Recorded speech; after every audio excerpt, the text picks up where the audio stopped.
मैं आप लोग को एक कजरी गीत सुनाने जा रही हूँ। यदि मेरी गीत पसंद आएगी तो वीडियो को लाइक करिएगा और चैनल को सब्सक्राइब करिएगा। गोरियार संग हथवा मिला के चला, चश्मा लगा के चलाना। गोरियार संग हथवा मिला के चला, चश्मा लगा के चलाना। तोहरे हम कितना यार करलू, सबसे कितना प्यार। तोहरे हम कितना यार, सबसे करलू कितना प्यार। गोरी सबसे इज्जतिया बचा के चला, चश्मा लगा के चलाना।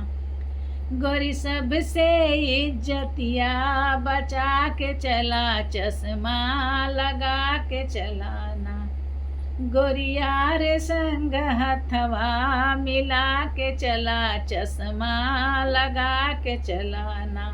कितनो हुई है तोहरे यार, तुहसे करी है ना प्यार। तोहरे हुई है कितनो यार, तुहसे करी है ना प्यार। धोखा दे के निकली है संग यार, चला चश्मा लगा के चलाना।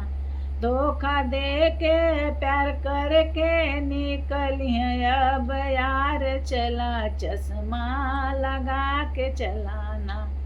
गोरियार संग हथवा मिला के चला, चश्मा लगा के चलाना। तोहरे हुई है जब यार, देखिए सारा सब प्यार। तोहरे हुई है जितना यार, देखिए तोहर कितना प्यार। अब सबसे इज्जतिया बचा के चला, चश्मा लगा के चलाना। ससुराल का इज्जतिया बचा के चला, चश्मा लगा के चलाना। गोरियार संग हथवा मिला के चला, चश्मा लगा के चलाना।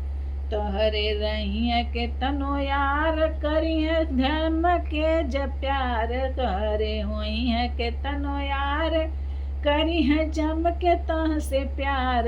अब कदमों से कदम मिला के चला, चश्मा लगा के चलाना।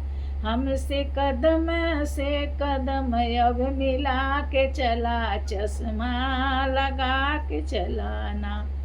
गोरी ससुरल का इज्जतिया बचा के चला, चश्मा लगा के चलाना।